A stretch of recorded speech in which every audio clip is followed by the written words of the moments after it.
We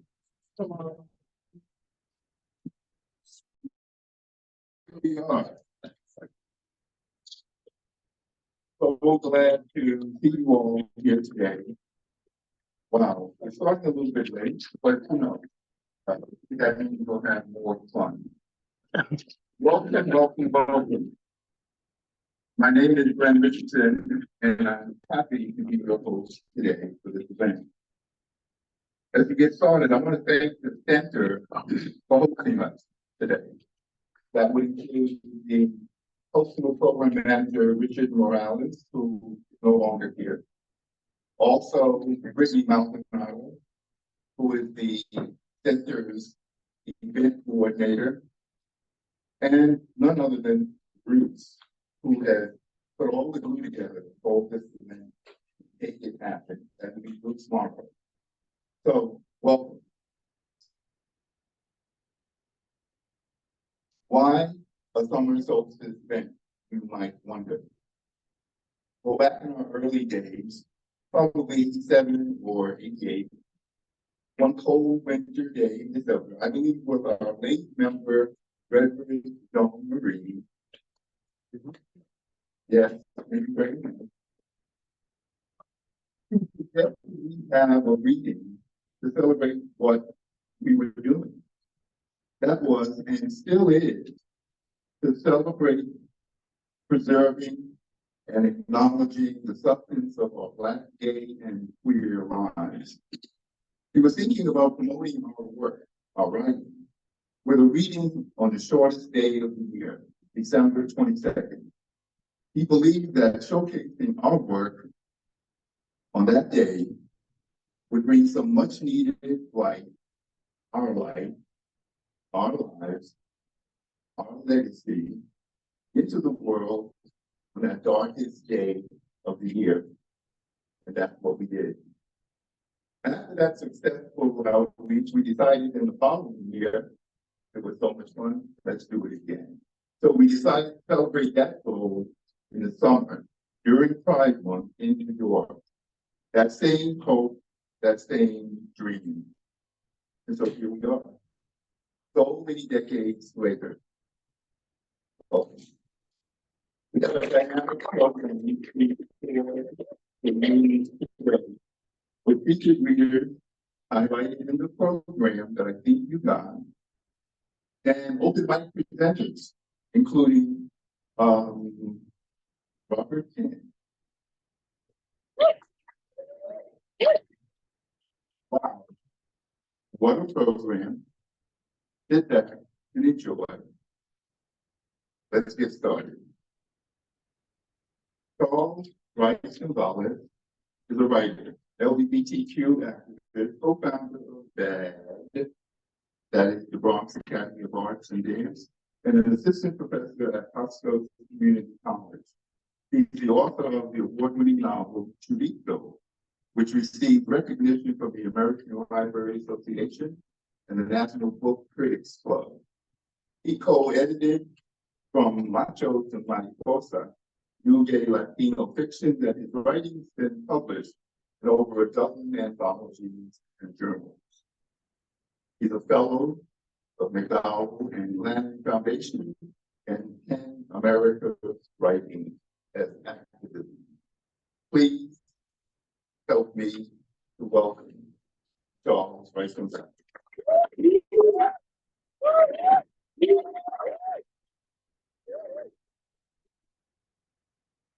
Hello, everybody. I'm so glad to be here. And, trying to pick what I was going to read today, I went through a bunch of things, and then I came across an essay that I had submitted and didn't get accepted. And so I said, oh, it needs some work. So I said, let me work on it. So I'm going to read that essay here. And it's called Soy Negro Black Solidarity. When I was 9 years old, sitting in front of my building at 639 Rosedale Avenue in the Bronx, my best friend Troy said, tomorrow you don't have to go to school because it's Black Solidarity Day and you're Black. I got excited at the thought of skipping school. What's Black Solidarity Day? He explained it was a day when Black people wanted to stay home from school to show the world that what you be like without. Much later, I learned that it started in 1969 with Carlos B. Russell, a former UN Panamanian ambassador, fired at the Douglas Criminal Board play. Dave asked, where a small town to the south is crippled by the sudden absence of its Black population. Although less prominent today, Black Solidarity Day is still held annually on the Monday before Election Day in November. On that day, Black people are encouraged not to attend school or work, but also to abstain shopping in white establishments to show collective impact of economic power and to hold actions and cultural events that uplift Black power and value. The morning after Troy informed me about Black Solidarity Day, my Puerto Rican, light-skinned, able-eyed grandmother came to wake me up to school as usual. Maybe though she sweetly roused me. They left at their time to get ready for school. I rolled over to her and said to her in Spanish, "Mommy, I don't have to go to school today." She asked why. "It's Black Solidarity Day. Since I'm Black, I don't have to go to school." She took in what I had said. "Charlie, is the school open?" "And you better get up, get ready. As long as school's open, you're going." "But Mommy, you don't understand. I'm Black. I'm supposed to go to school." She pulled the covers off, "Get ready." While I briefly brushed my teeth and strategized about what to say to convince my grandmother that I wasn't supposed to be at school, I protested through the breakfast she prepared of warm milk and oatmeal with cinnamon. But Mommy, my friends, she just shook her head. She wasn't having any of it. My grandmother was born in 1913 in Aguaba, Puerto Rico. She only got to attend third grade and was illiterate. She signed documents and forms with the letter S. She wanted to go to school, but had to stop to work at home with planting, housework, and chores to help the family live. As with many women of her generation, she may not have had a formal education, but she knew its value.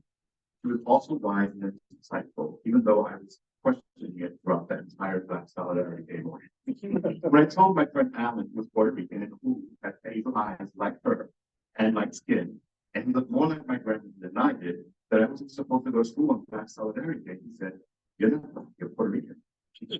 I am Black. Stop saying that, you're not. I held up my arms and my afro, "I'm Black." He rolled his eyes. "You're Puerto Rican, right?" "Yes." "So why do you keep saying you're Black? Troy is Black. You're not Black like Troy." I was Black like Troy in many ways. Our brown skin colors were similar. My afro's texture was just like his and siblings and many of the kids. Yet I spoke Spanish like my light-skinned neighbor. But when Jack, the local candy store owner, who was white, once called me and my friends little niggers, he saw me as Black as Troy. Well, we ran home to tell our mothers, and my mother stood along all the mothers to confront Jack. Troy's family cooked with deep roots to the down south, where my biological father was also from. Collard greens, stewed okra with tomatoes, cornbread, fried chicken that was seasoned with salt and pepper, covered with flour, batter, and deeply fried. Whereas my grandmother's fried chicken was marinated, garlic, and adobo, and fried in its own skin, no batter. The red beans and rice at Troy's house is different than my grandmother's of those Columbia twins. The two cultures were evident in each cooking style, and the seasonings were fused from those cultures. Although I didn't grow up with my father's Black Southern culture in my grandmother's kitchen, I could savor and learn it from across the hall. It all tasted good to me. Black culture was a part of my day-to-day life when I was inside our apartment, in language and watching telenovelas with my Spanish with my grandma. It was also vibrant in my everyday life when I stepped out of my apartment or when I went to school. In my childhood photographs, I saw my grandmother carrying me as a toddler and sitting with me on the Bronx's Orchard Beach. I was the Black baby, the Black teen, the Black face, the sea of white faces with family photos. That Black Solidarity Day morning was one example of many where a bicultural battle will be posed on me. Clearly, I understood that I was both Black and Puerto Rican, but others bifurcated those two identities. Even Troy once said, "Yeah, you're Black, but not really because you're Spanish." Throughout the essay, I discussed other examples of my childhood and college life and how reading Baldwin and Lord and others helped me put words my experiences and shape my understanding of my racial and queer identities through the worlds in which I navigate. So just at the first, I'm just going to read the bit now. Once, as I was synthesizing the multiplicitous understandings of my racial and cultural identity with my second cousin, Ana Luz in Puerto Rico, it sure reminded me of the Puerto Rican poet, Fortunato Vista con y tu abuela está. The poem that gently spelled out cultural denial of blackness is rooted in shame. One line says, "Ayer me dijiste negro, queriendo de apocho black." It simply translates as, "Yesterday you called me black, trying to make me feel ashamed." It assumes that simply being black is shameful. Shedding that shame rendered it a powerless ghost and gave way to my flood of self-love, value, and power. James Baldwin knew that to be true. Audrey Lorde, too. Even when Puerto Rican grandmother never read Baldwin or anything, she also knew that to be true. As an adult, I can look back at the 9-year-old boy from Block Solidarity Day, who was understood that he was Puerto Rican, but could also say, "Soy negro," I'm black. That as a 17-year-old looking into Maurice's eyes that were challenging my black pride on my college campus, that I could eat arroz con gandules with my classmates of Medina and say, "Soy negro." When reaching into the strands of my grandmother's DNA, digging through the Puerto Rican soil of the family tree, my relatives exclaimed, "Somos negros, somos puertorriqueños," and I nestle in their embrace and proudly stand on the shoulders of so many, to chant along, "Soy puertorriqueño," now. Thank you.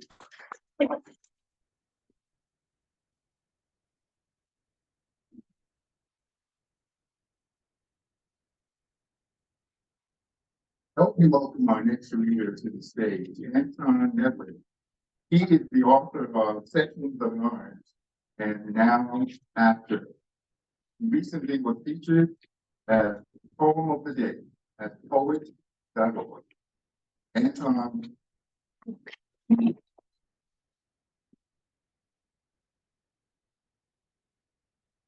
Everyone, it's a real delight to be here. In fact, the other countries that artists is going. I wanted to read something just to be part of the event, just not to read my stuff, but to be here. So thanks for having me. This is a poem I wrote. It's called Healing. I kind of followed up on Charles' essay. It talks about identity, which is something that we all have worked really hard to claim, to own. So, feelings. My father gave me 3 names. One to be used by his family, the second by me first. I never used the third. The third name was Passage, Gabriel. The third was entreaty, reminders, contract. The third name is Voice Whisperer. Unique names from monogram that carves on pencils because rough every pencil we put to school every day for 2 weeks. A name for your mother's mother to tar the distance between her and that.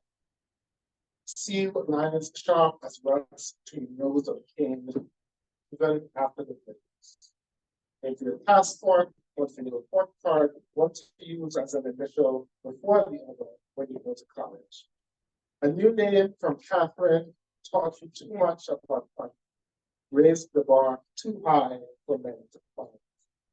A name for the man who tracks didn't hear your name when you said it the first time when the house music playing. A name for your work friends, a new name for friends at new work, another for your next job, 2 for the school where you teach, 1 for the students, 1 for the staff. Get a name for the phone, 1 for your email, 1 for bills, 1 for the boyfriend sites, and a nasty 1 for the nasty sites. 2 for the man you'll love for 6 months. Only 1 can be uttered in public, the other is profane, but must be written holy, a dash in place of a vowel. Get a battery of names for the man you love forever, a flight of names of pride. You waited this long for him to allow time to assemble and invent a name for each season, for rainy days, snow, names for new moon nights, and 1 for Haley's comments returned just in case. Names for when you make him mad and make him mad again, and a name when he's mad because he fell for your makeup thought. Save a special name for when he makes you cry. You love him. Of course you'll cry. Don't accept a name from a stranger in the airport who calls you out during it.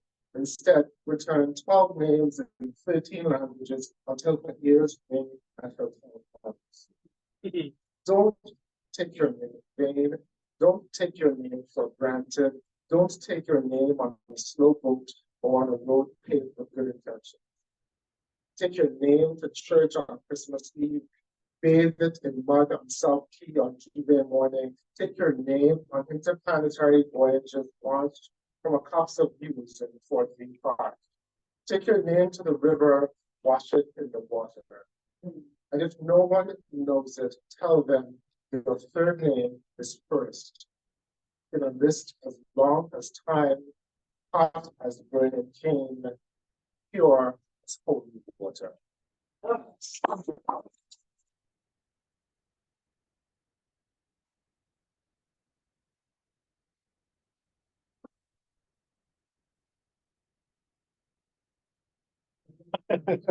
Our next reader almost doesn't need an introduction. He's an open-minded reader, and I asked him to put a little by it. He only wrote a couple of words. He's an author and a translator. I'm talking about John Keene. Talking about Keene.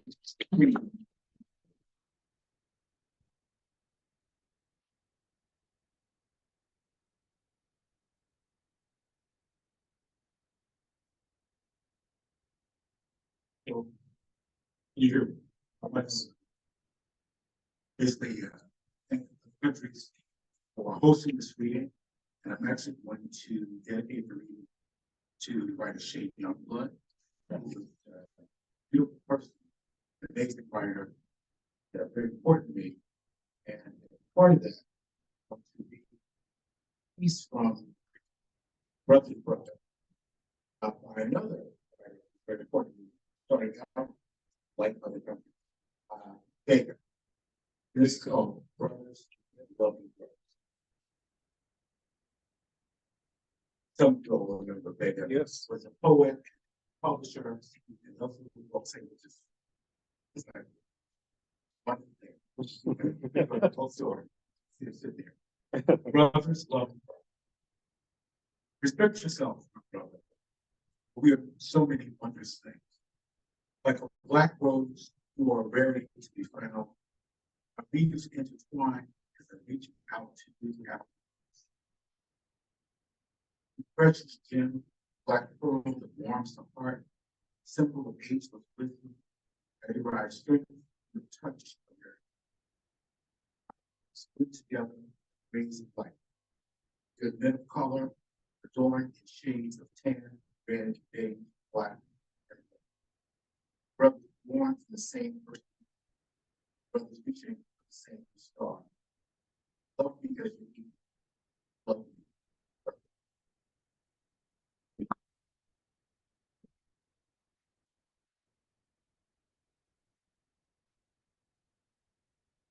Then someone mentioned for the talking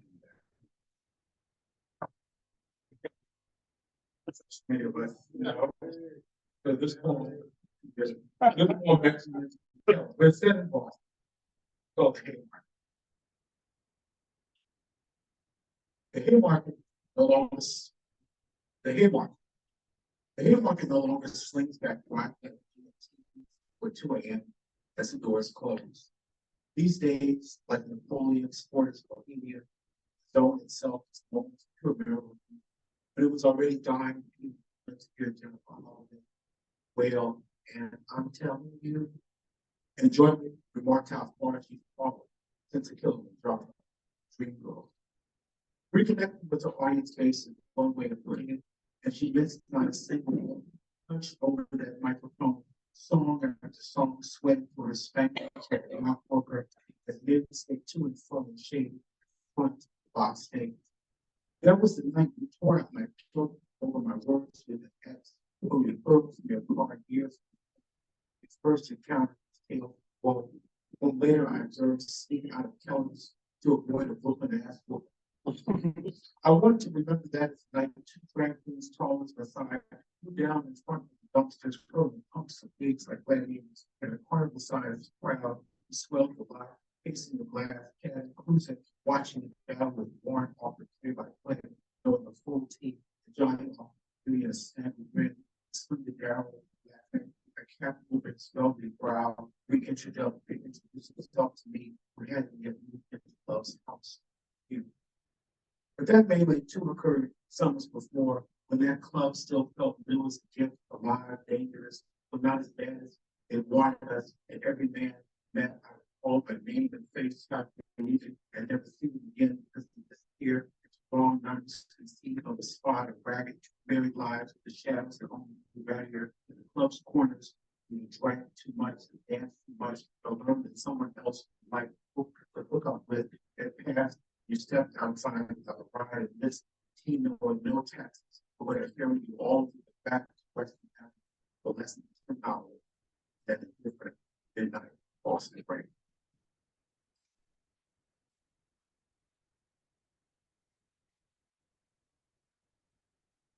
And here's the West Point, a New Jersey Greenwich Village poem. Straight, no chaser. In the warm compartment of the 33rd Street train, fire catches fire. And I light my mind on thoughts of you and me on 7th Avenue, where Perry slips in, keeps race past as if on West Street, how any man could have had once. Like today, when icy rain beats through the glass and I slide from the strip, slick sidewalk of the 6th and 9th rising in landscape possibility, and though it's freezing and I'm so through it all, I still stand there even with cement, because the gray light in the winter sky is evening. As soon as you off and leave with your eyes, girl square, we're able to play two ball with shadow, each other's moves. It's freestyle of love.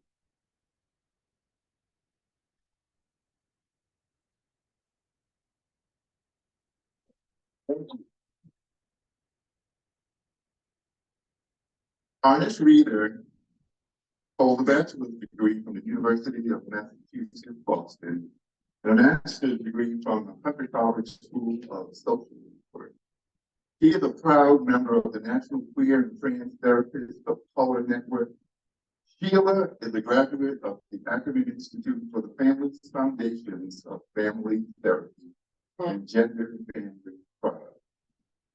Sheilah Mabry is a consultant, facilitator, leadership coach, licensed clinical social worker, writer, and artist, grounded in curiosity, creativity, and joy.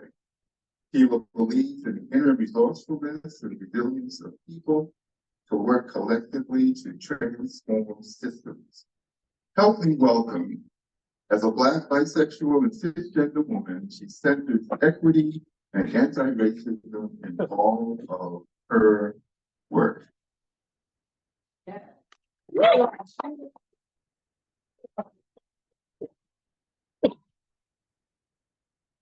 Very honored to be here, grateful to be here.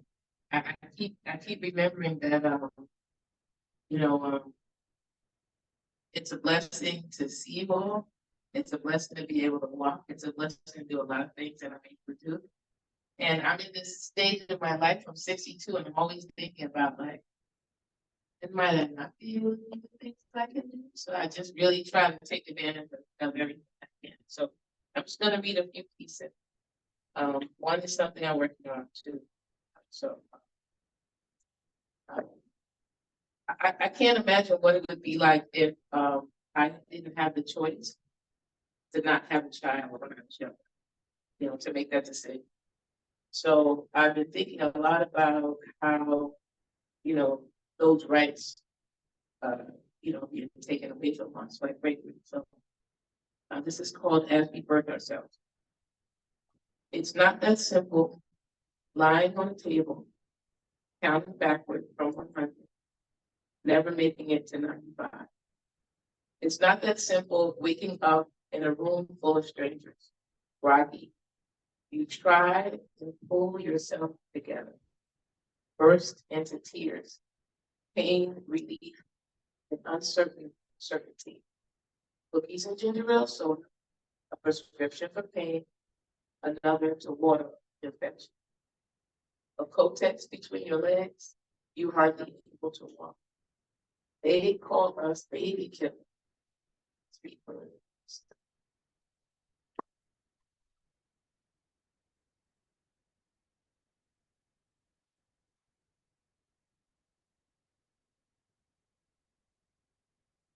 It's called She Just Doesn't Know.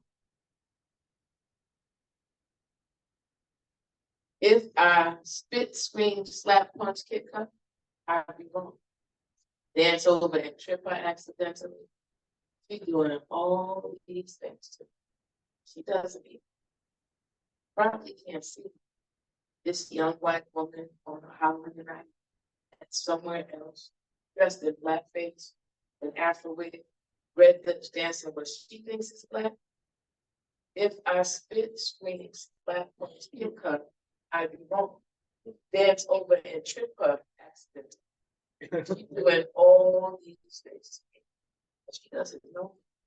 Probably can't see me. No one else in the room sees her then. Everyone is dancing, smiling. No one else is out there. Can't seem to form words. Tell her I'm finished without low life. Well, she's calling me nigga. Doesn't even know it. Doesn't even know me. Can't lose. If I spit, squeeze, slap, punch, kick her, I'd be wrong. Dance over there and trip her accidentally. She doing all these things to me. Doesn't even know me. Probably can't see me.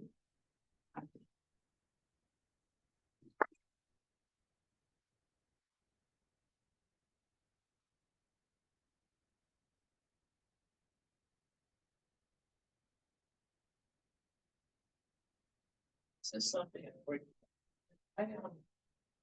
I'm obsessed with that. And the first significant person in my life who died was my mother when I was 13, and it was pretty unexpected. And I've just lost a lot of people. And I hear that as I age, separate from the AIDS crisis, and all other kinds of things like cancer and disproportionality and all that stuff, that as I age, that more people, right? And it kind of makes me think about my life. But so I have been at the bedside of a number of people when or shortly after they had taken their final breath. I've heard of sleazy dealings at bedsides, siblings forging names on deeds to homes, and others' attempts at manipulating people when they were moved. I have watched others in their transition in various states of consciousness be really clear about what was and wasn't okay for them. I have seen blood relatives feel threatened by a sick and or deceased person's chosen family.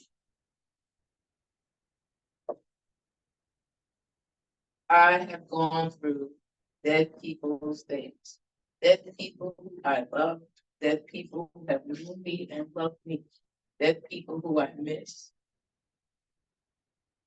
I have held their hand. I have gone through dead people's things, people who lived good lives, but never stayed as long as I would have wanted them. Last breath, 2001, 123 West 117th Street. Last breath. 2006, Lenox Hill Hospital, ICU. Last breath. November 2006, 2020, East 105th Street. Last breath. 320 East 90th Street. Last breath. November 2021, Lenox Hill Hospital. Last breath. December 21st, West Side Vet Center. Last breath, January 2022.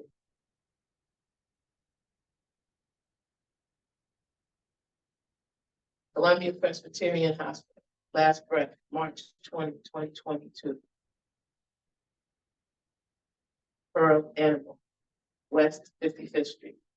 Last breath, June 2024. 17th floor, NYU. I hold my breath till my last breath.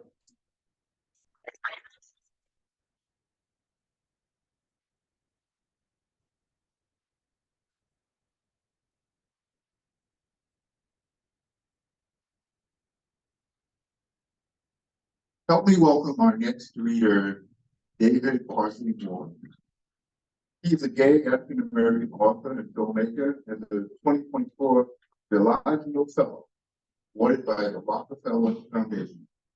David is also the author of numerous books, including the best-selling award-winning The Stars Beneath Our Feet, Allah of the Five Fireflies, and Boyogi. He is currently editing a book anthology on Black mental health. His work has been featured in the New York Times, Time Magazine, and New York Magazine, among others. His novel, Stars Beneath Our Feet, was optioned by actor-director Michael B. Jordan for a film adaptation. I give you David Barclay Moore.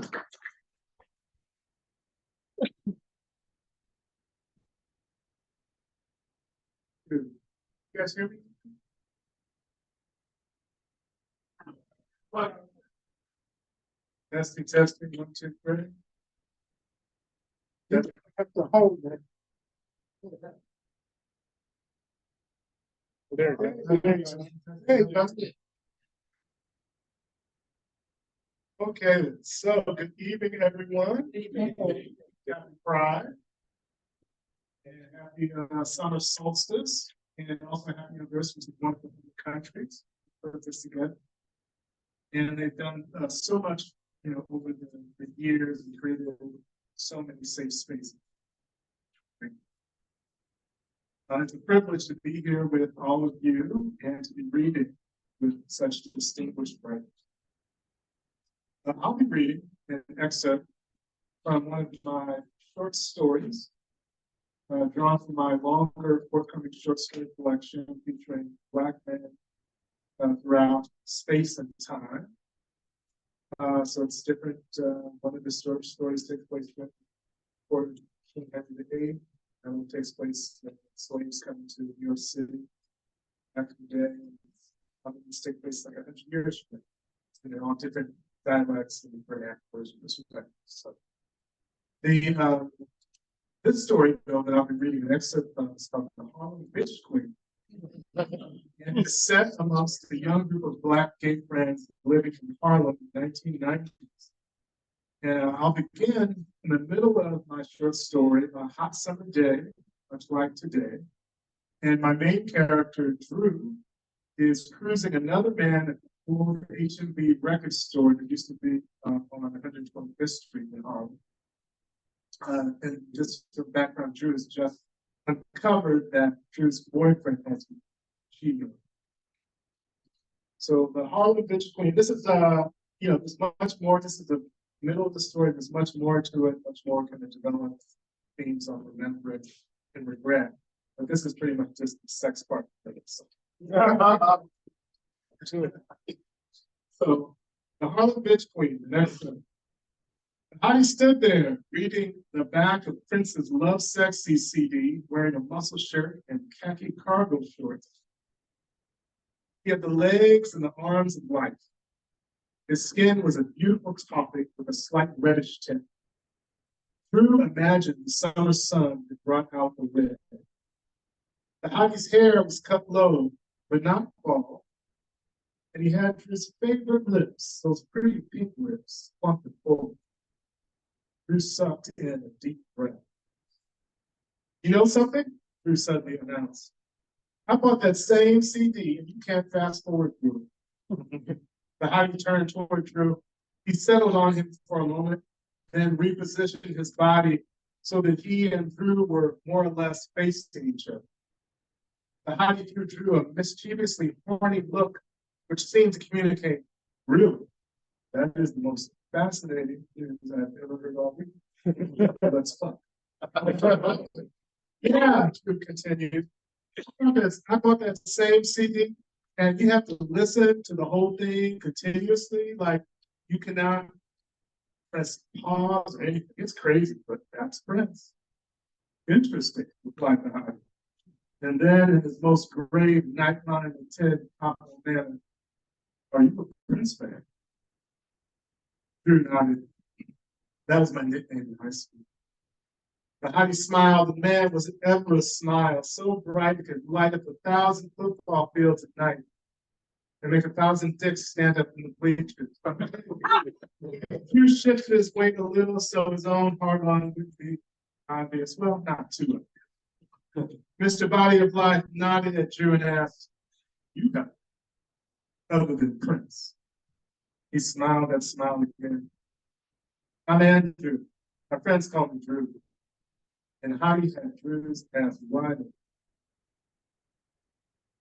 Heidi's name was in fact Ivan, and he was a former Alvin Ailey dancer. He now ran his own little dance workshop for kids out of his brownstone in Harlem. He was working on having his own dance company one day. That afternoon, after a rush trip back to Drew's apartment on Sugar Hill, and a few beers and sourdough pretzels to two, it wound up pirouetting on Drew's heart. The fact that his air conditioning was broken didn't make a damn difference. You don't notice little things like fiendishly high heat and 98% humidity when you're in the middle of bumping bad boys. And truly, they both enjoyed every minute. Drew especially loved the way Ivan's jammy curved slightly to one side and how velvety its skin was. The rest of Ivan was so manly and sexy, but his dick's texture had that delicate, easy, baby soft quality. Drew was definitely feeling it. And as far as rhythm and endurance, Ivan once again earned a gold star. That boy had been going for an hour at the same commanding pace. This was Drew's first time with a dancer, and making a mental note, it was not to be his last. He gazed up at Ivan's torso grinding over him. Drew's prostate started to contract and swell. All the muscles in his body relaxed. His balls pulled up close. Felt that well-known, exquisite buildup. Gonna come. Oh, I'm coming, Drew shouted. Hearing this, Ivan stopped and pulled out. The sensation of this hottie's Bethlehem steel rushing from That's me every time. Oh. Rushing from him, rushing over his tingling gland, tipped Drew over the edge. God bless you, Alvin Ailey. Drew straight up his dick red hot, keeping us straight up his beat. After they had recovered, Drew brought out 2 warm towels from the bathroom. He carefully dried Ivan's gleaming body. The dancer just lay there, spent, eyes half closed on the hardwood floor. He was a sight, Drew. Dabbing the warm fabric across Ivan's chest and down to his thighs, copper sketch of some sleeping beauty. Later that afternoon, as the two of them lay resting on his sofa, nude and sipping wine, a question popped into Drew's head. "You got a boyfriend?" Drew asked.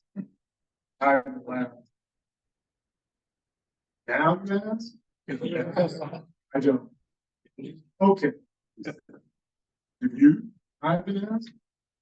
"Well, if I did, I wouldn't carry on." "You never know," said I. "We just broke up, me and my man. It's been 2 weeks. How long were you together?" "Shit, 4 years." "What happened?" Ivan just laughed. He studied one of the used rubbers still on the floor and shut his eyes. "What?" Drew asked. He gripped Ivan by the head of his dick, tugging it playfully. "Well," I finally answered, "what happened was I made a mistake. One slip up too many, and he just thought I was tired, I guess.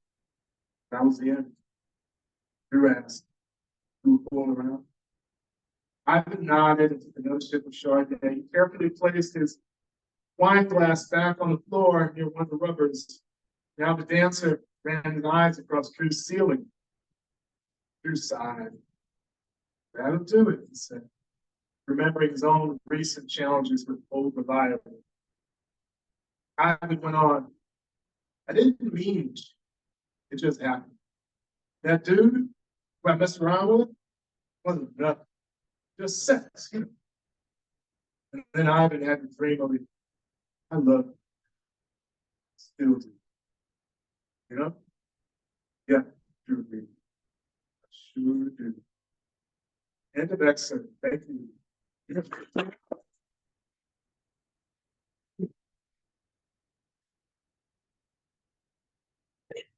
We have a special reader coming to the board this time. That would be none other than Jeff A. Haskins. He's retired now. But what he wrote, poetry and prose, he's doing HIV training for the state of Pennsylvania Department of Health. He is still fabulous. Welcome, Jeff. Okay.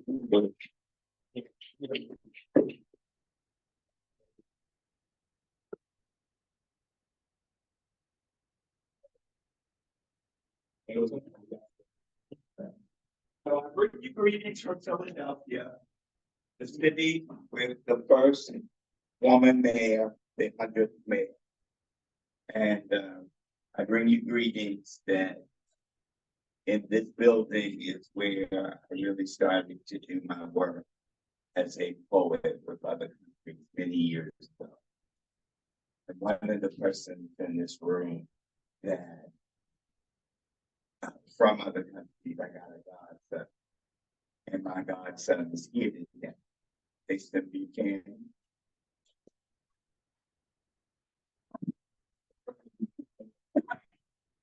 So I didn't just bring one godson, I brought another one too. Michael Crutchfield. Praise him. By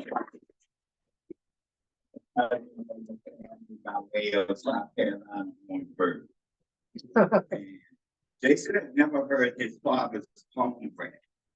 And so today I'm going to be the first poem to be Roy Buchanan's poem. Because it's June, Father's Day happened.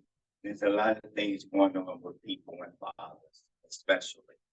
So I'm going to read Daddy Live. Oh, fix the mic. All right, thank you, Stephen. You're always keeping me on target. So Daddy Live by Roy Buchanan.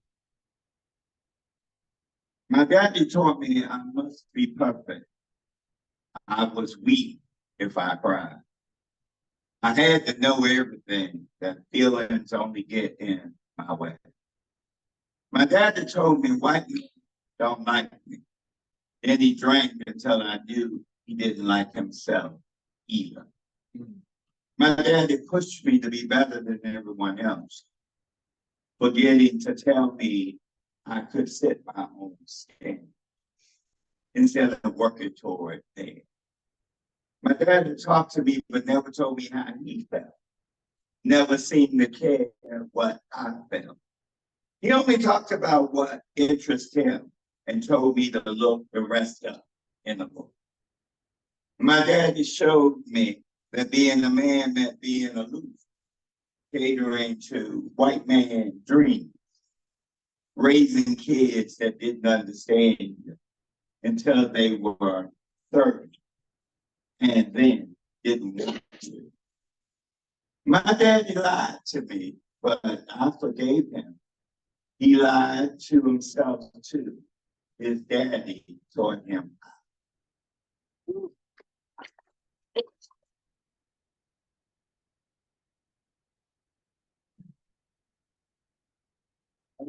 His daddy talking about Jason's grandfather. And so I have my own daddy story. You know, I like that.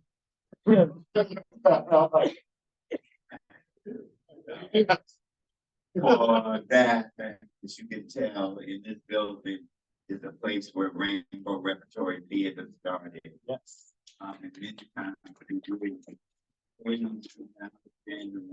It's also a place where Unity Fellowship of Christ Church Philadelphia. I mean, not Philadelphia. New York City. Exactly. New York City started in that same room. And in that room was a place where David, Dalton Edwards, I had his memorial service with a partner that I buried. His family was not so nice to me, his father. So sometimes I think about his father, my father, and the struggles that sometimes being in there with their father. So this is what my heterosexual father, Daddy, I got something to say. Years gone by too close for comfort and close quarters where we live. You taught me your idea of what it is to be a man. The conflict arose when I, your son, had a different idea of what it meant to be a man. Never wanting to bite my tongue, I would say to you, Dad, I got something to say. You would always be too busy to listen, for you know it was the one proclamation you didn't want to hear. As obvious as it was written on my forehead, King King. You prepared to be blind and look at me in denial of who I am and see what you imagine to be the correct image for me. Years of walking on eggshells while in your presence, making sure I say the right thing or don't say the wrong thing. Disguising my language, walk, and gestures to please Mama, who said, don't say nothing, because you know you wouldn't understand. Feeling bad, not because of shame and guilt about my lifestyle, but the fact that I kept this part of me hid from you, just so Mama can be comfortable while I sacrifice my own peace of mind. Daddy, I got something to say. That's how I imagine I will begin to sentence. When I reveal to you that your little boy who grew up to be a man is gay, I also imagine you will reply. So what else is new?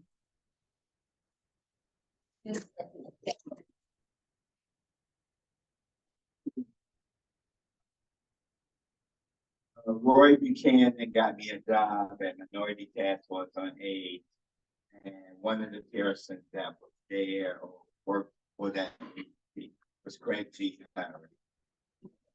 And at many of other countries' events, I have performed the caretakers. And so I feel honorable to do it for you. I am a best to you. I'm also a high preacher. So I feel the ancestor energy coming in the room. We call the women the caretakers. Honor them when they May or the month of March if we think ourselves truly progressive. Not chauvinistic, colonialistic, or paternalistic, but just loving and humane. We call the women the caretakers because we allow them to listen to what there is for them to hear. We call ourselves the women the caretakers because Charlene places the infant's nipple to her right breast because her left one is negligent. We call the women the caretakers because Charlene got hit to the back and her woman was stealing her money to fill her pipe with crap. We call the women the caretakers because Evelyn prepared the gate around the tail side of chemotherapy. We call the women the caretakers because Felicia dialed the phone with her left hand because her man broke her right hand with the empty gin bottle. We call the women the caretakers. I say Sue, yeah, my gay. I say Sue, yeah, my gay. We call the women the caretakers. We call the women the caretakers. Mama may have, Papa may have, but child, you got your own. We call the women who do all the work for the caretakers. We call the women the caretakers, and we do nothing more than allow them the space and time to take care of themselves. Ashe.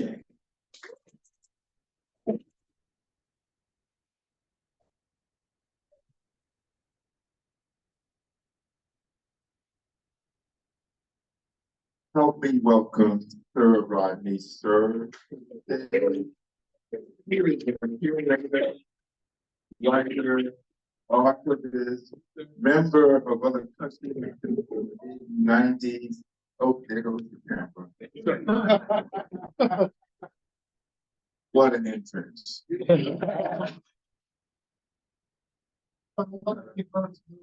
So Rodney, sir.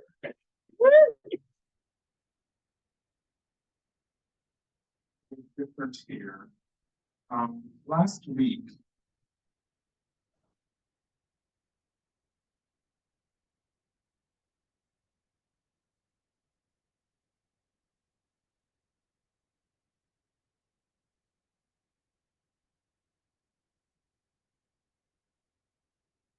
This past Saturday, Abdul Ali A. Muhammad, Philadelphia public writer and AIDS activist, shared a commission poem essay at a New York City AIDS memorial, reflecting on the life and work of Melvin Dixon.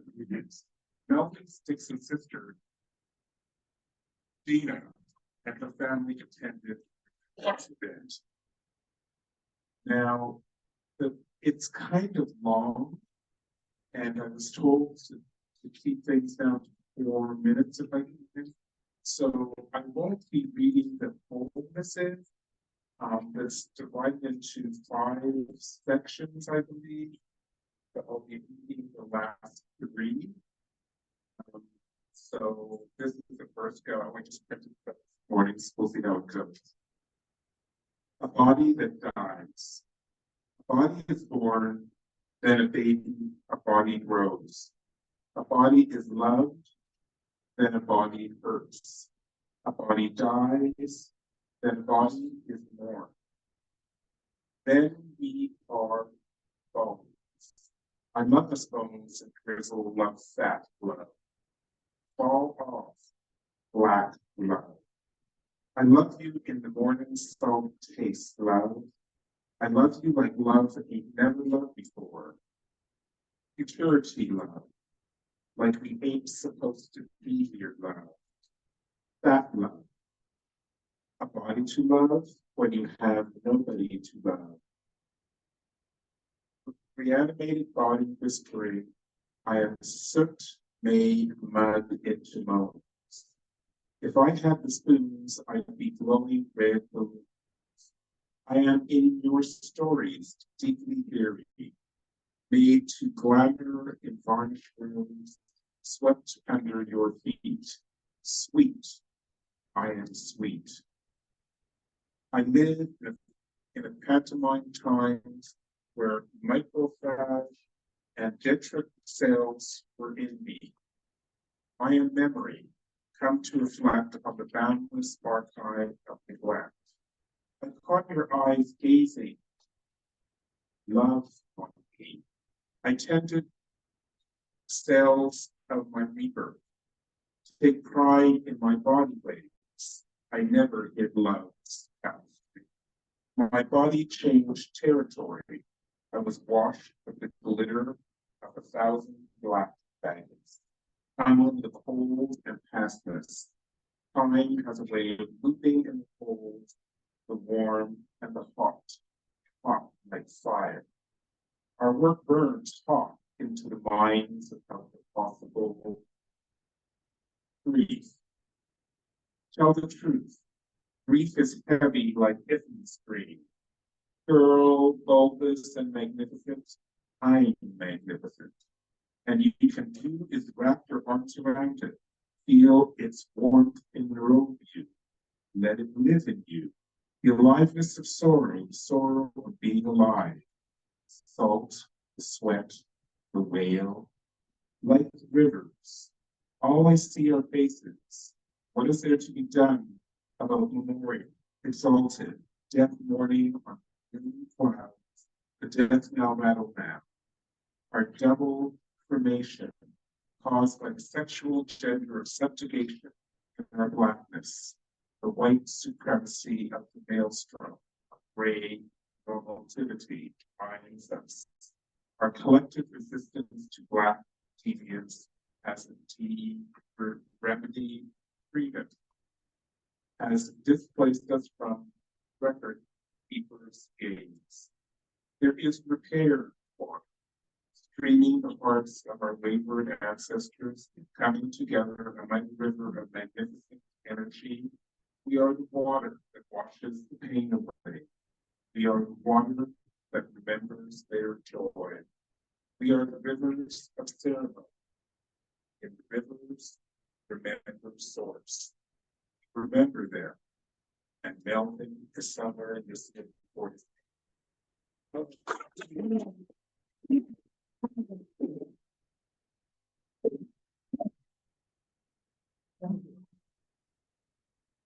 Reginald Harris was a finalist for Orlando Literary Award for his first book, and won the 2012 Cave Canon from Western University Press Poetry Prize for autogeography.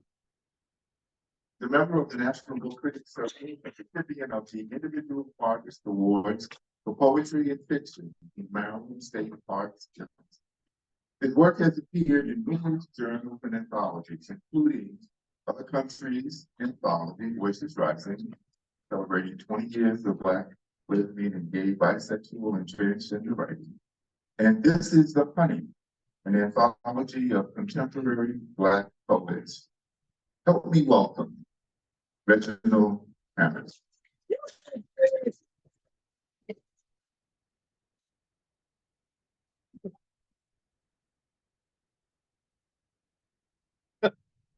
I can't see. Sorry. I'll try. I'll practice. Good evening. Prelude to a Saturday night. Lock the working week away. Practice perfect placement of a cigarette, a glass, when to get loud, when to perform. Prepare each perfect line. Buff your nails to a high sheen. Prepare your fingers for their late night snaps, your head for tossing, ass for switching, turning, twitching, following the rhythm down whatever street the DJ takes you. Choose the right outfit from those not from this week's stores. Consult your friends, the local dealer, a bank machine, the stars, a mirror. Beat your face back to its teens. Tip down glass through sidewalks as if on a runway. Alcohol is anodyne, antidote to loneliness. Accept the gift of every head turning in your direction. Tell them regally what you want, what you will, and what you won't. Toss the door wide open and let them out.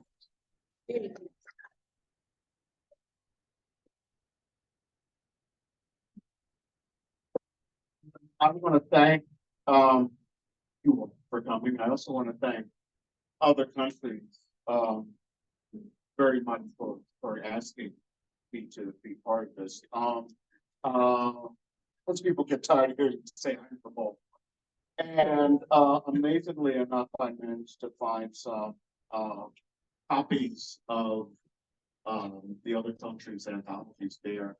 One particular bookstore that had them. It was wonderful at a time when I thought there were two Black gay writers, J. Baldwin. I just want to say, you all, your influence is wider than you know. And I thank you on behalf of them, everybody else. I thank you. We are, interestingly enough, we are between Father's Day and my father's birthday. So it's interesting that here talks about fathers. So self-portrait as my father's son. We cannot deny each other who we are. This face slowly coming to the surface of my face, a watermark, a mask, his face, this tangled web of good hair, his graying at the sides, just like him, just like a dream touching my temples when I was young. Is this growing paunch, this slowing step, the surface calm, the silence, the easily engorged, restless dick, never satisfied, always searching for a home.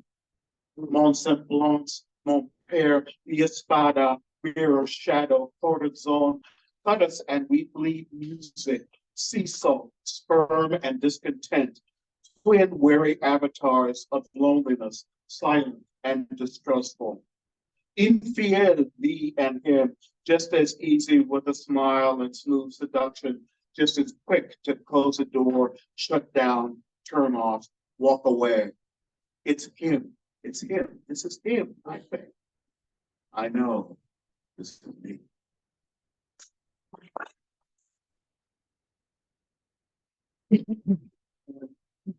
It's really wonderful to hear the names of so many people who are not physically with us tonight, today, but they're here. I feel them. And Craig Harris, my God. I thought the last time I saw him, we sort of went through the whole thing. Well, people related to Harris, and then it did. Harris family stick, and so I bless it. Reunion. Basquiat's on the back steps with my niece, helping her to draw a picture of us all, tossing back great deadlocks as they fall into his eyes. My sister argues politics with Martin and Coretta in the backyard over ribs when Mayor Beard is cooking. Malcolm puts his 2 cents in between bites of peas and rice. My grandfather flirts with Billy as they remember the old days on the avenue in West Baltimore. Chris butchers off his pork pie hat and stands, offers to get my grandmother something from the dessert table. She declines, full from her second helping of Duke Ellington's homemade apple pies. Essex and Joe Beam line dance with Audrey and Pat Parker, while Asoto Saint, Melvin Dixon, and my partner critique from the picnic table onto one side. Shamefaced, my father shows up late, as always, with Charlie Parker and Bud Powell in tow. Where have you all been? My mother asks. She gets a kiss and sheepish grin, but no reply.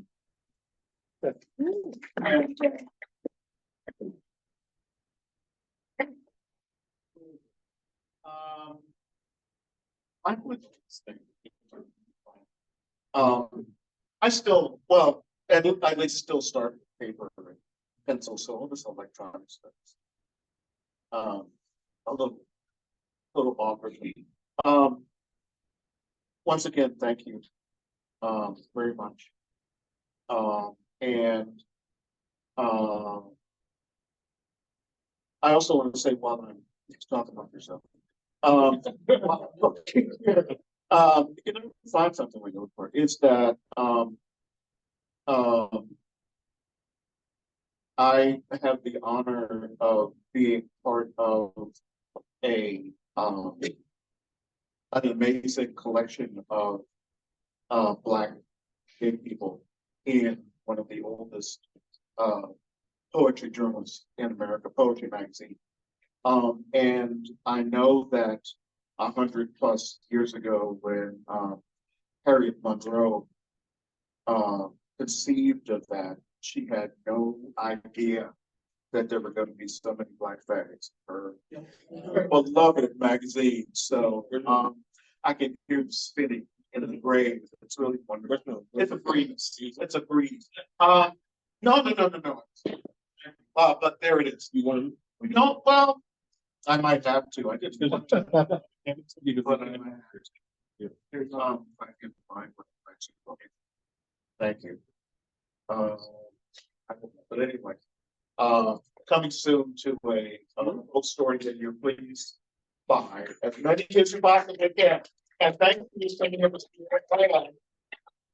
keep forward for this. No, actually, what I wanted to do is this.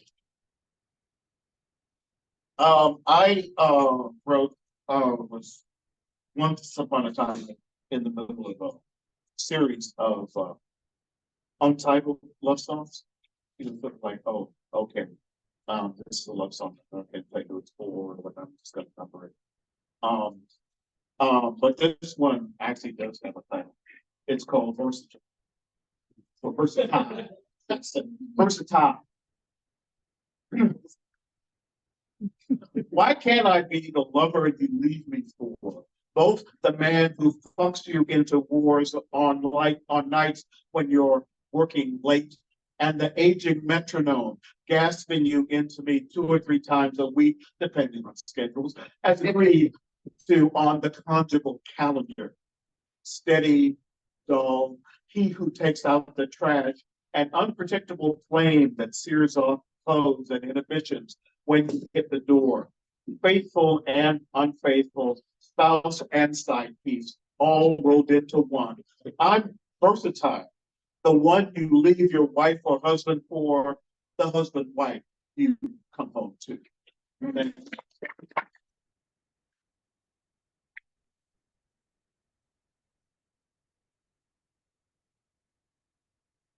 We have a special treat coming up next. Help me welcome Diamond Farset. Diamond.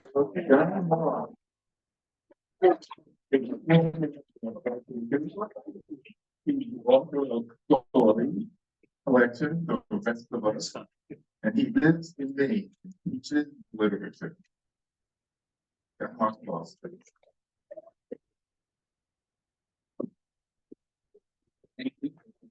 Thrilled to be here. I'm expected to be here today. My good friend and dear heart, Rice, let me know this event's going on. And so my research first to make it use. And so Jeff Haskins. Jeff Haskins, I don't know if you know this, but you changed the course of my life. So in 1980, 81, you were dating someone.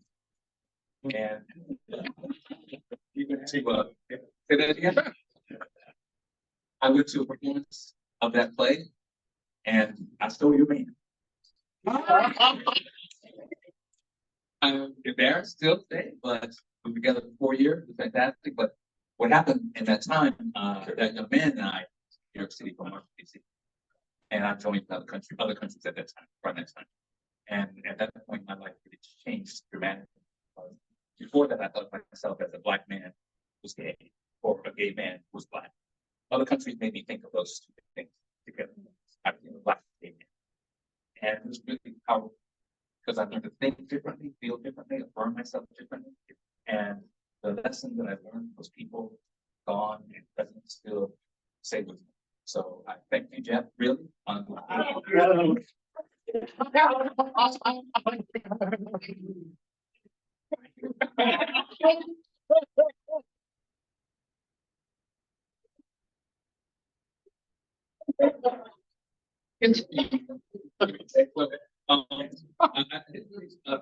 Read up and read an excerpt from a story that's in Sojourner Black was a story called Lavius Niger, and the author to him speaks so understands that that's the Latin term for the black ant. The story of the black ant.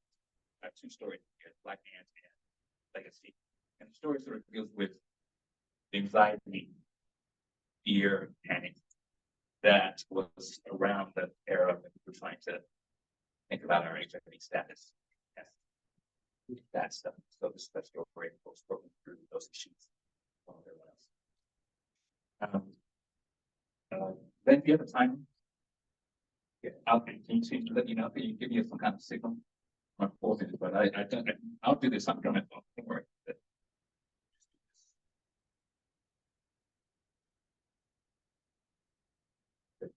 Okay. That's just Niger, the black man. He lay in a pool of icy sweat, his head and chest throbbing. For a moment, Peter did not know where he was. His first impulse was to scream for help. For a moment, his mouth opened, and his heavy tongue lolled forward. His true identity drifted back and re-entered his body. He rose heavily, slipped into his thongs and terry robe, and walked to the darkness of the living room. He lit a votive candle and sat watching the tear-shaped flame waver under his breath. Like the fugitive slave, unable to, a ghost, unable to bridge dimensions.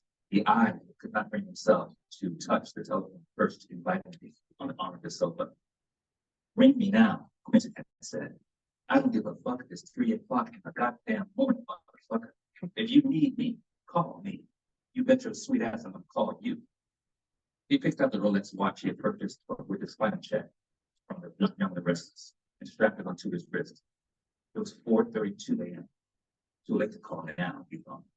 He began to pace along the perimeter of the room, feeling the fibrous threads of the terry cloth snag on the coarse hairs between his buttons. This vaguely aroused him, and he lifted his knees high as he paced the room, prancing about like a bad actor in all male skin plate. He felt his scrotum sack, balloon-like, swell, and lifted away from his thighs. If he masturbated, he might fall quickly asleep, but then it always took him an absurd length of time to come when he jacked himself off. Maybe he should leave. Just then he heard the candles sputter. When he turned, he saw the large, slick, writhing body of a black ant curling in itself in the hot wax. The creature lay on its back, its spindly legs collapsed across shockingly striated underbelly. Half the exoskeleton lay in the candle's orange loose flame. The other half, the thorax and part of the abdomen, lay submerged in the warm, viscous liquid, steadily sinking. Again, Peter felt as if he had gravitated beyond his muscular heart, his arteries, his lungs. All of a sudden, he reached through the flaps of his bathrobe, grabbed hold of the red weakness. If only I could get to sleep, he whispered. Then from the candle, more sputtering. He wondered, at what moment did actual death occur? At the realization that all was lost, or maybe in the throes of a final, humiliatingly spasmodic resistance. Perhaps there was no death in the Western sense, but instead, as the Buddhists would say, a simple awakening to enlightenment. All at once he began to ejaculate in a gush across his dining room table. God damn you, he cried. Motherfucker, shit-eating bastard, omniscient whore. Oh yeah, oh yeah, oh yeah. Amen to that. A moment later, the phone took up the ends of his bathrobe and quickly cleaned his burn in his fingers, thinking like it. Various objects in the room executed on the verge of falling over. The CD player, stuffed Snoopy doll, the King James Bible. He went to watch his forehead with the back of his hand. Hello? Quick voice startled him. He glanced at his wristwatch. It was nearly 5 o'clock. I can't sleep, motherfucker, Quentin said. Can you believe this shit? A whole pint of JP and I've woken up every hour on the goddamn hour since God knows when. How you doing? I'll stop right there. Thank you.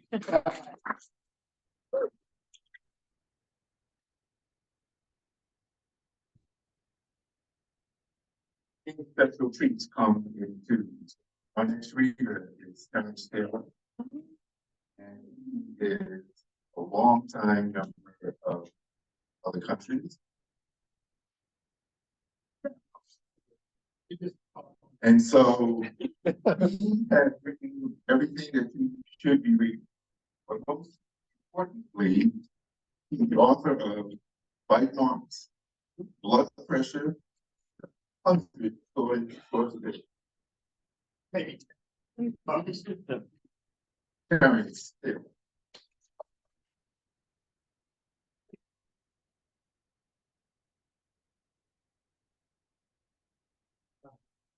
Well, I actually came today just to attend the event, but after a few minutes, felt like I needed to be comfortable. Largely because I realized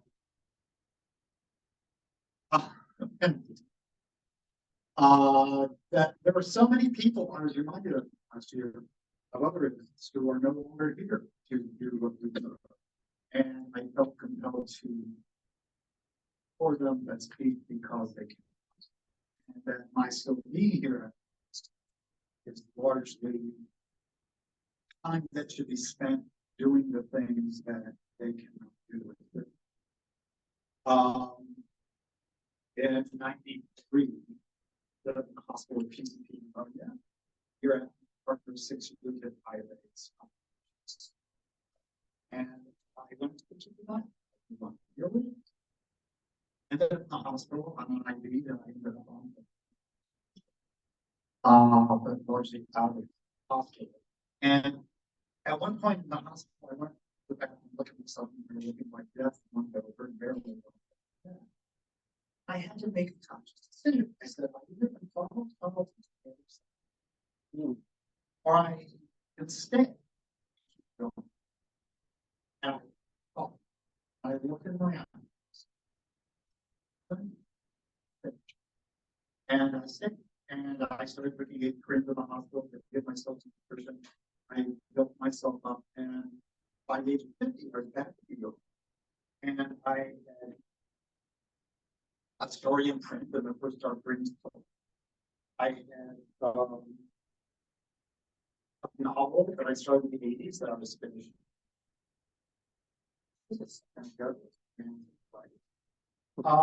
But out of that experience, I guess what I wanted to say, the reason I could not, I think everybody needs to make a choice to live. I think everybody needs to say, I'm here.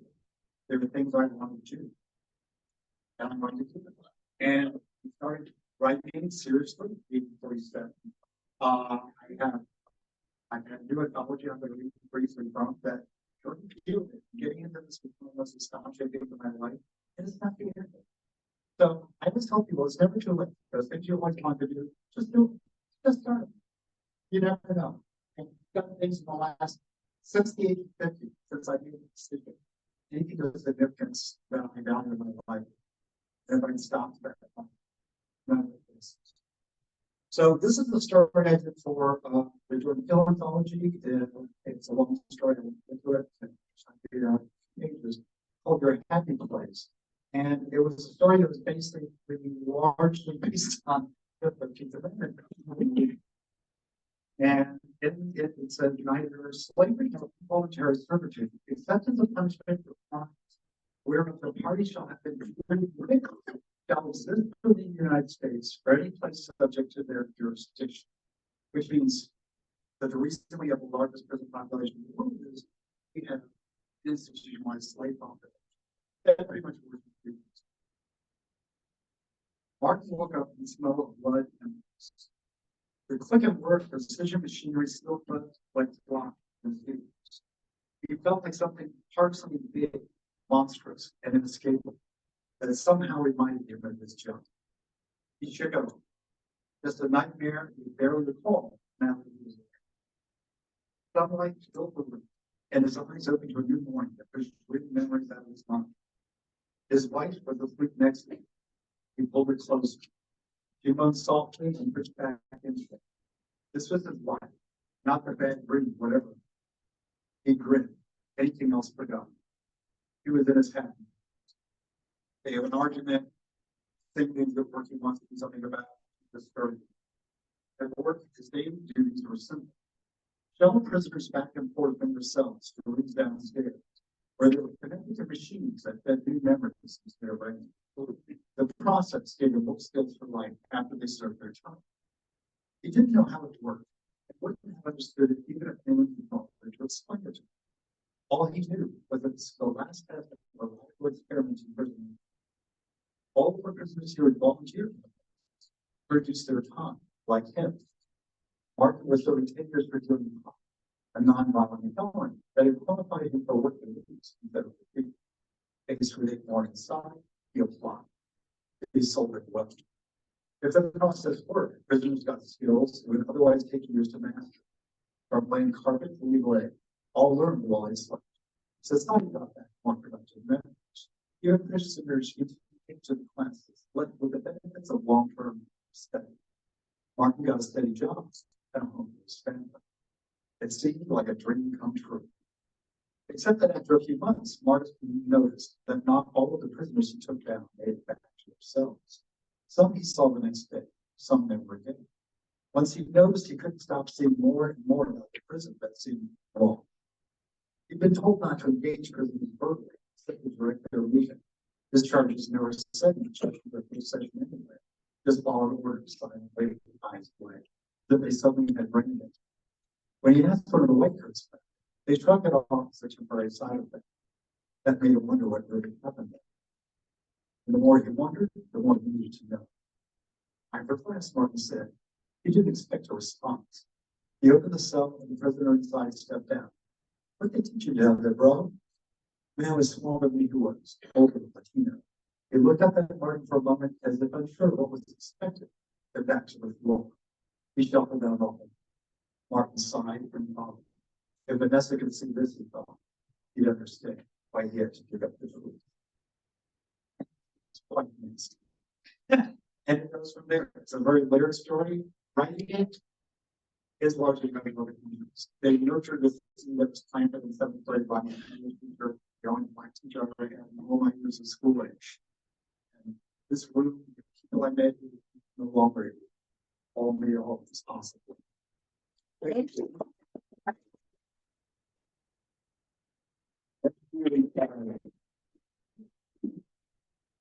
I'd like to bring to the stage Robert Vasquez Pacheco.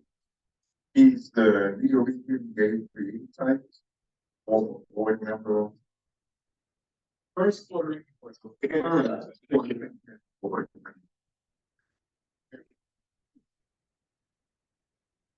Thank you.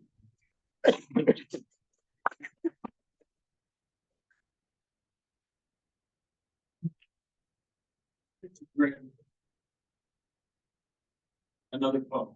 But as I was looking through my collection, what I saw most poems of the day. What? Okay, two. But that's not the one. Just the mic, fills it up. Can you hear me now? Yes. Yes. This poem is called Witness. I'm sitting in the shotgun seat of my friend Jose's. The color is pomelo, with a strange sense of pride. It's a sunny Saturday in early January. It likes a blue sky with wispy clouds floating above. I look at the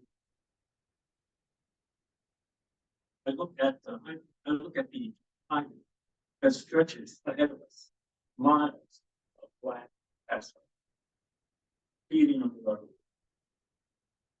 Buildings and trees flash by. Suddenly, the road ahead turns into every highway and expressway I've ever been sitting in my vantage point in the shotgun seat.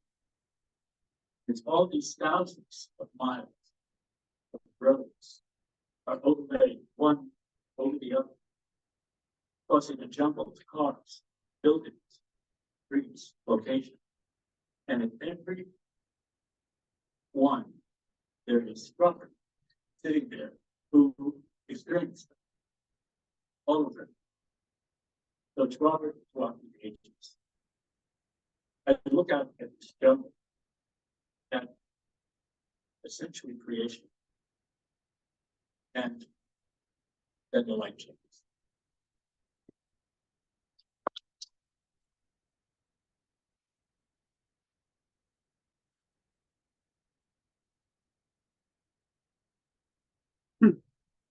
None other than Robert E. King. Coming to the stage.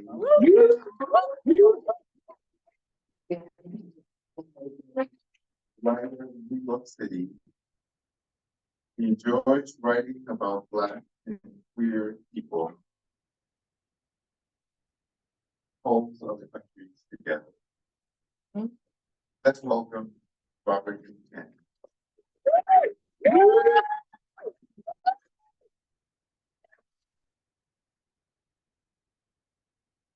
Good? Yeah. So, I've been Really grateful to other countries. The road is to see the poet to find, seek, around. The arrival. Let me read something different. I'm going to read excerpts from a novel I'm reading now, and it's a pre-AIDS Black queer love story set in New York City. And the excerpt I'll read now is two future lovers, Donnie and Rick, meet for the first time in 1979.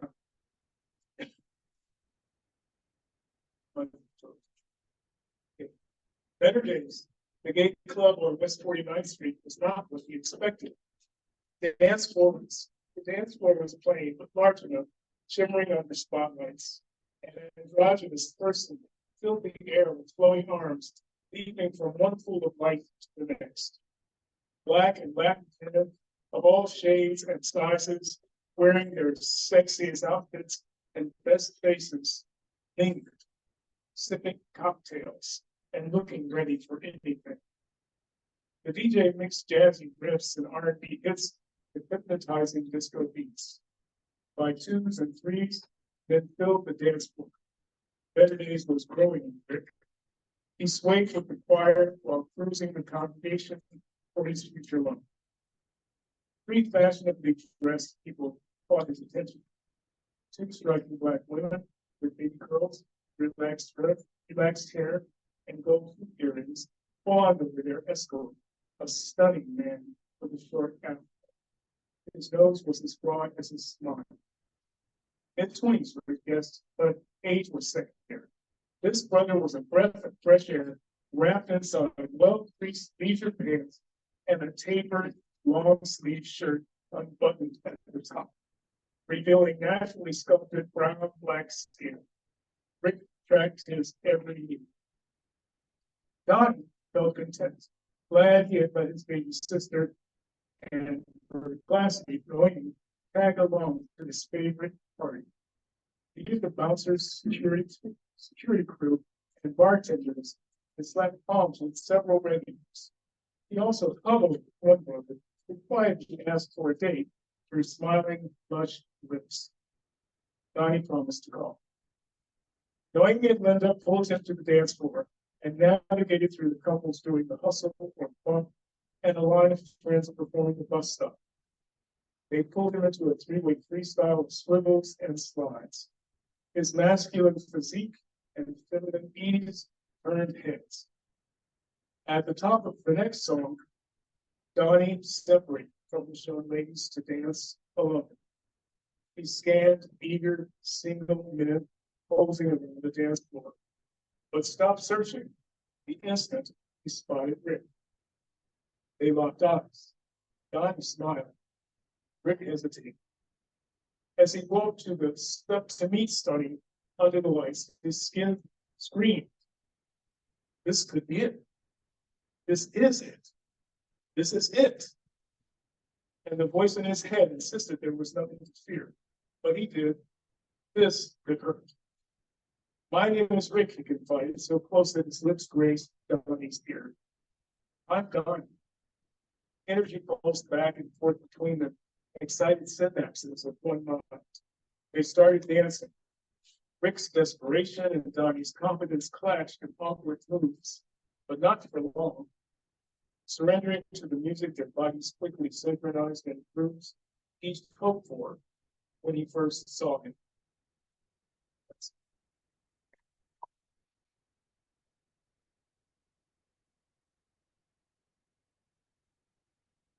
We are nearing the end of our program. That means Alan Luther Wright is next up.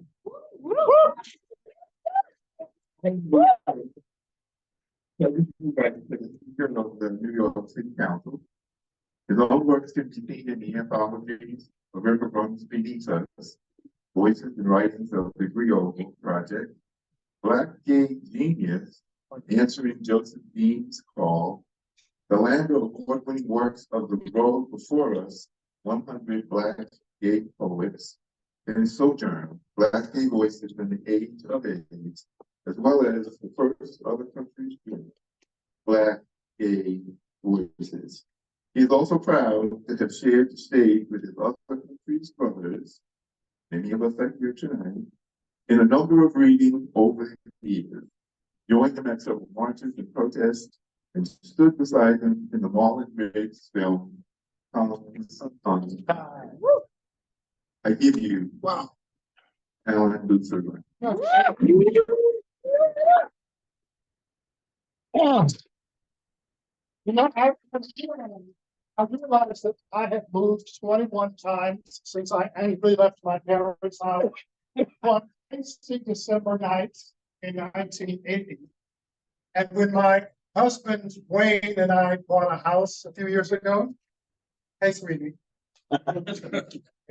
I heard my late father's voice in my ear, speaking of his own house, saying, "They'll carry me out of here in a box."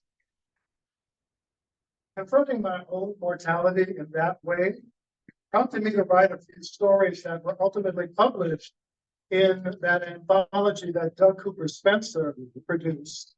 The River Runs Beneath Us, Voices and Writings of the Griot Book Project. So thank you, Doug. And also thank you for encouraging me to keep writing. I've done a little of that. I've retitled something continuing what I wrote for the anthology. Alan, just the mic a little bit. Oh, of course, sorry. Continuing what I wrote for the anthology, I've retitled the collection. It reads now, "My Crooked Path Home, Sketches Along the Way." This unfinished sketch is called Better Than Anything.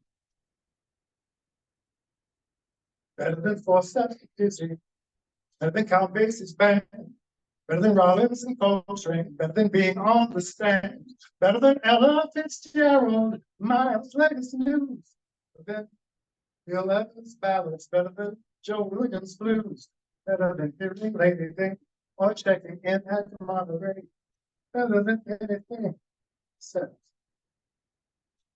horse, green and musky, with a hint of cypress and cinnamon. John was C14. Halston, C14. And it was he who made the past year of my life lie. I wasn't completely truthful about that night back in 1977 outside the Gold Coast bar, sitting in Ernest Black 1966 Chrysler Imperial. He and his always angry Asian boyfriend in the front, me and my husband going back. All of us listening to Ruben play off his very public breakup with a very beautiful man. 3 hairstylists, an aspiring fashion model, and me. Maybe seeing ourselves in his story, probably trying not to. I tell myself I'm being considerate of those people who were there and might read this one day. The fellows who witnessed the ideal picture my guy and I made. They're so handsome, they almost look alike. The guys who wanted to believe in love, the possibility of, who might still carry that memory. Scott Woodland's more familiar story. What did he call it? Sissy honeymoon? An ideal picture too of me. So early in my story as a gay. Yes, it's from that. Story I tell myself about me. I'm one of the good ones after all. Sitting there beside a man who for the past year loved me, his arm around my shoulder, trusting me even as a name and number scribbled on a scrap of paper that had me confused and disturbed and so very excited. Every moment of the day, I carried it with me in my pocket. Whatever I was wearing, all that week, I had it with me that night, and would sometimes slip my hand in my pocket just to feel it. Let it calm my racing heart, and remember, I'd only kissed him, John. Still,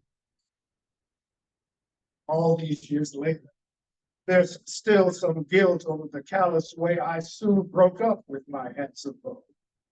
A feigned argument over nothing. The lie of my stony resolve to end things then and there. It's for the best. Or some other empty reasoning. No, I repeated, no. To whatever promises and apologies he offered, hoping I wouldn't leave. My hoping he would hate me. Forget the warmth, the laughter, the 2 a.m. breakfasts, or how safe and easy it was being together. That he was the first man to fuck me and let me return the favor. Let it go, let it all go. Ha ha! Another sissy honeymoon for the books. But he didn't hate me. He actually loved me. How hurt he looked, that handsome face, as he walked up the steps of his parents' house. Turning back partly before I drove off. Couldn't look at him. I couldn't look at him again. This isn't what I want. You're not what I want, I kept saying. I wanted more space to be. Beyond the clubs under cover of night, outside the shining tolerance of high-end Michigan Avenue beauty salons, I wanted the muscle to stop hiding behind evasive language. We'll be roommates. Well, he is a friend. And finally claim feelings and ideas outside of what most call normal. In the daylight, I wanted to stand flat-footed, stare my scolding father in his face and shout, "Dear God, yes!" After my man says, "I love you, son." Man who kissed me on an A train to Harlem, a slow boat to China, or wherever we happen to be. I hadn't met anyone like that. Not even my handsome beau. Till John. If John would do that, that's what I wanted. And I needed my handsome beau to hate me to get there, to get to daylight. What's funny now is realizing you're always talking. After the heartbreak, the nasty things people said about John and me, and how hostile our friends could be, my old beau and I are probably the only ones still alive to have any memory of this at all. Yes, I had met someone else, someone who had upset what I thought I knew and wanted. A guy just a year or two older with a receding hairline who bought his clothes from Sears and drove an ugly pea green Plymouth Valiant. A guy who didn't fit in at the clubs, even on a frantically awaited Friday night, as most of us gays headed there, black, brown, yellow, and mostly white, who threw off what hetero constraints we lived under during the week, releasing those needs, loves, and desires hidden from our families and never spoken of at work. He was indifferent to the joyful chaos that erupted with the pounding music, spinning lights, crowds of sweaty men, cheap drinks, poppers, and who knows what else that fueled it. From the dance floor, I watched him standing at the edge of the tar pit, so called because that was the corner of the club the black guys who like black guys used to gather. He took it all in, not particularly connected to anything or anyone around him. Though we knew many of the same people. As it happened, the group I was with and the group he was with arrived at the same time, parking our cars very near each other. My beau with his red Volkswagen Beetle and the Plymouth only a few parking spots away.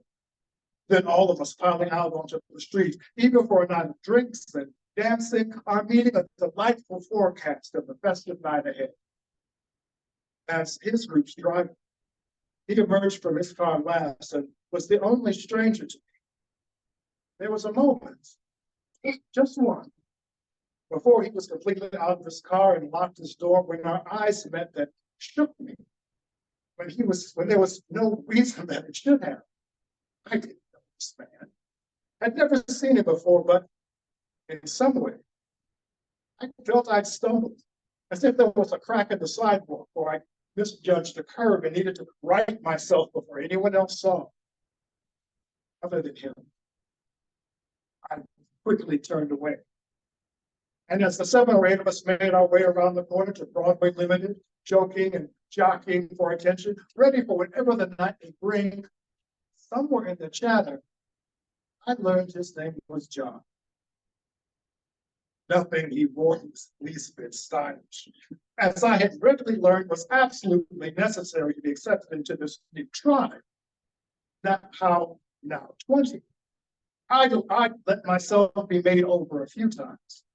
The well-planned outfits, the designer labels, just the right haircut that signaled so brightly, I belong. Feeling particularly attractive from trouble.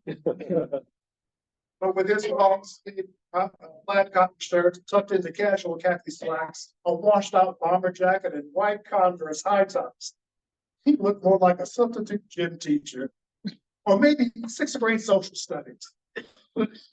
Handsome? Well, yes, in an ordinary way. No frills, Those bus. Much like guys I've known in high school.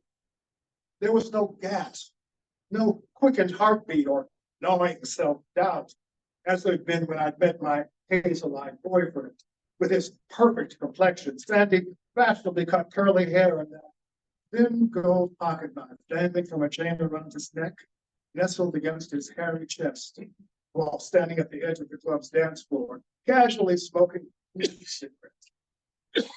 God, he turned so many heads, male and female. No, I quickly shook John's hand and thought of only getting in the club that night. There was no whiff of Z14. He didn't belong. I told myself as I danced and laughed and drank with my handsome boy and our friends. It wasn't that he appeared uncomfortable in any way, just not particularly interested in anything that was happening. He seemed assured of it, and maybe amused by something or someone here and there. But the music didn't invade him, fill him with celebration, not the blaring horns, crashing cymbals, throbbing drums, electric rhythms, or soaring vocals that compelled everyone else out onto the dance floor. Dared you to resist? Not in a smug way. His seeming indifference simply left him a man apart, as if there was nothing new to be seen. Not even those of us still new to the scene. He was no more accessible than he had been on the street. Not that it mattered then, but maybe that's why our greeting was so quick. There was so much nothing in it, it was automatically suspect. The other men at the club didn't seem of any interest or fascination either. He didn't appear to need the release so many around us needed within the precious safety of the club's walls. Or was even particularly close to those guys he arrived with. If none of this mattered, why had he bothered to come out at all? He may have asked himself that very question, because soon after, before my guy and I finished dancing and stepped out of the glowing, spinning lights, he was gone. And had he really been staring? Thank you.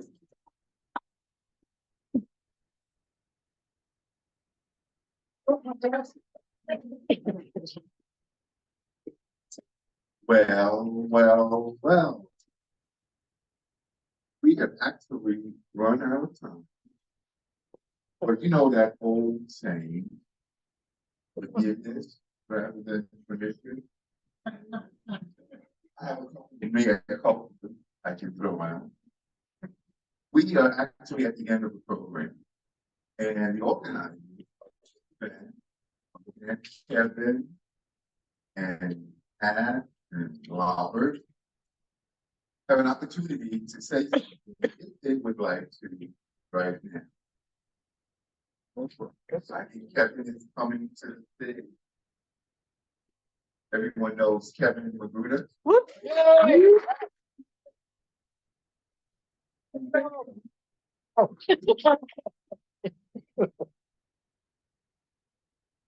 Thank you. First, I'll start with the commercial. We have copies of the anthologies for sale.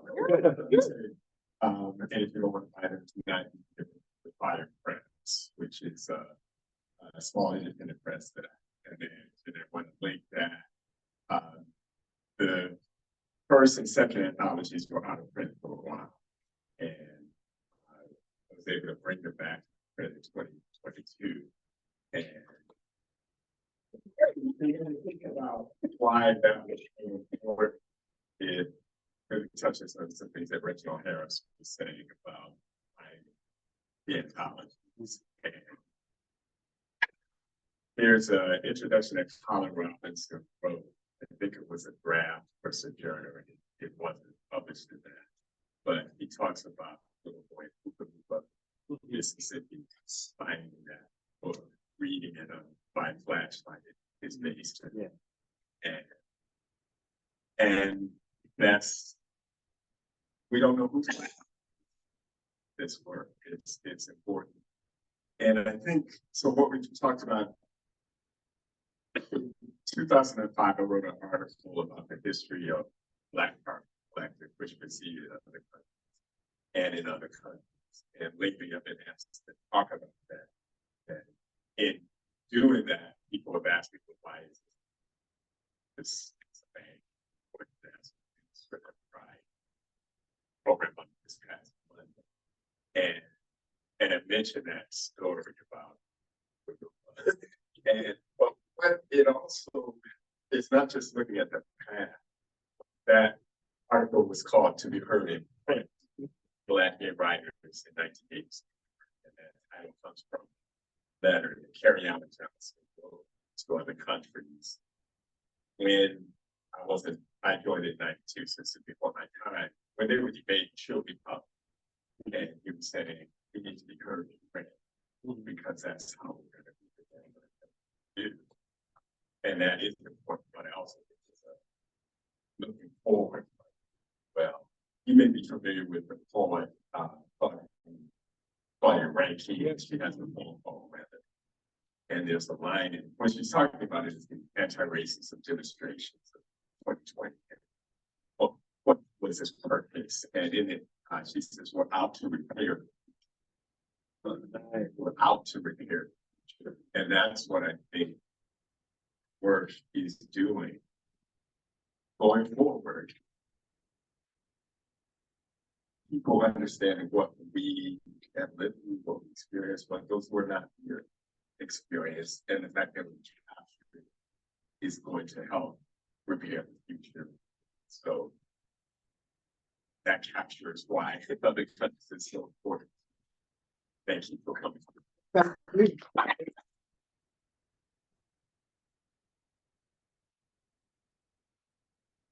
Kevin, did you say you wanted to say something? You don't have to. You don't want to. Okay.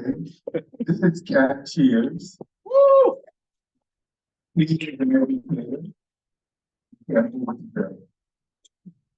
And she is running a seminar right now in some of other countries where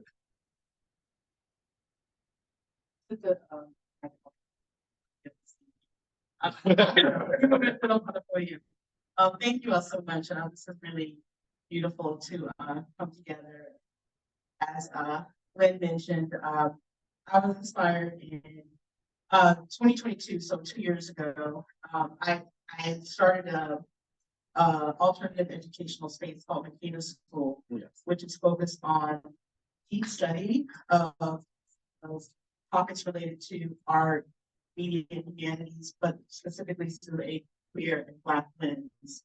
And so when I started thinking about how I wanted to launch this into the atmosphere, I was really thinking about how particular and specific gives us an inroad to understand sort of complex aspects of ourselves.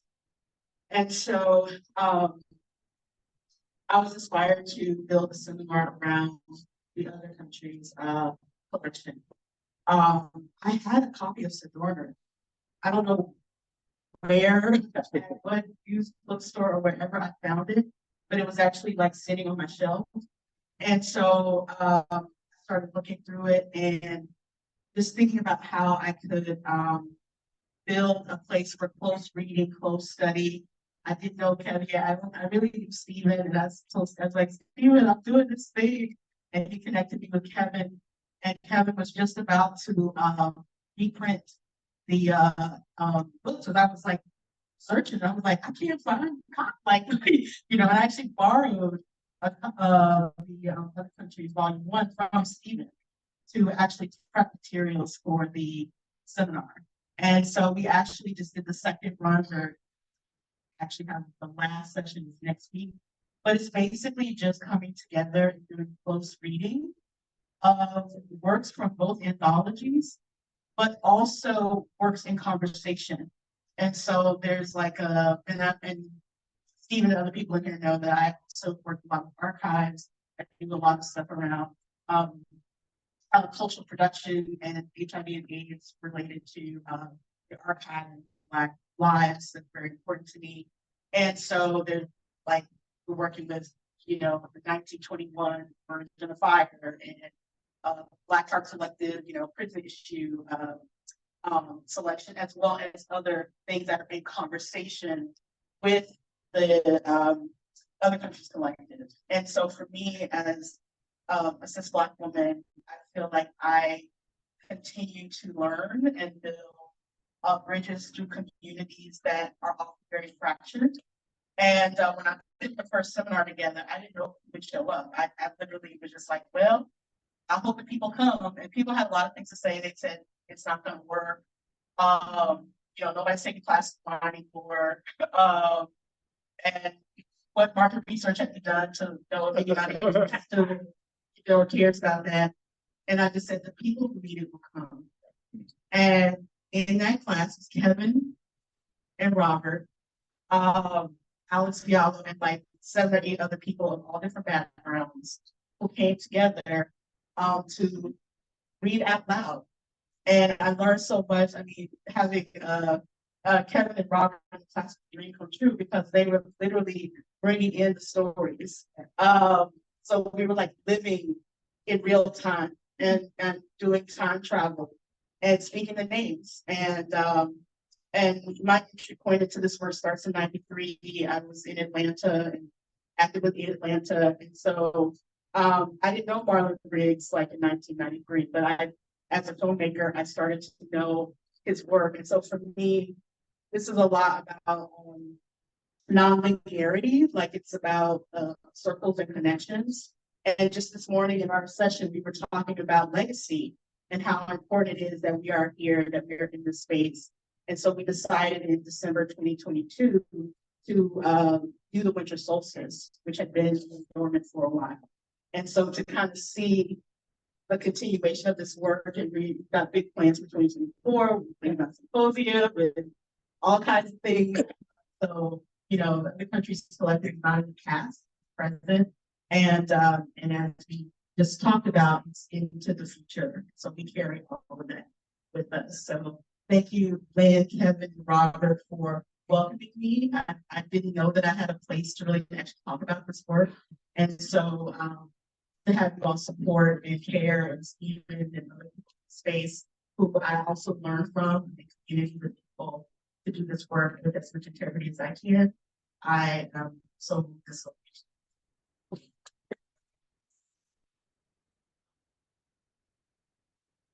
I'm so glad you got up that because I think we needed to hear that. Careful.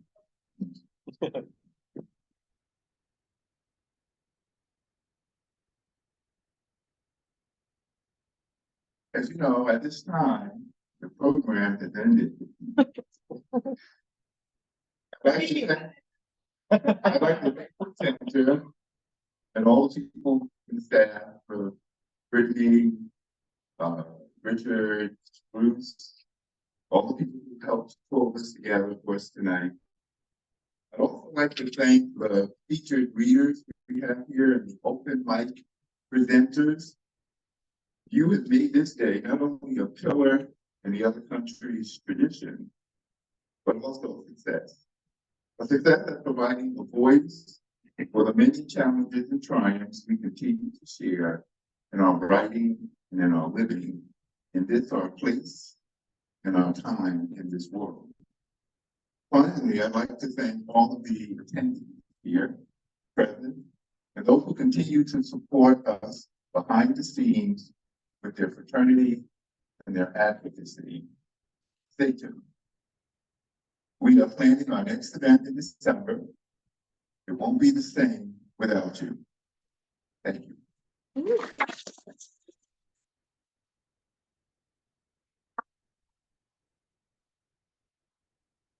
Thank you, Lynn.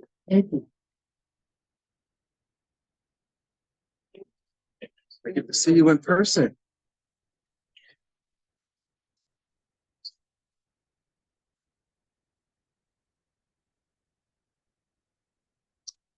Yes.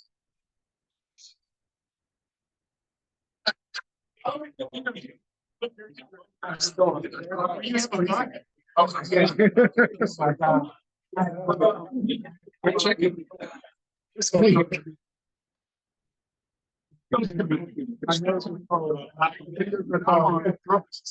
Yeah.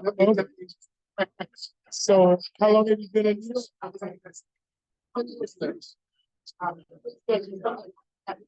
I grew up in Harry. I wasn't used to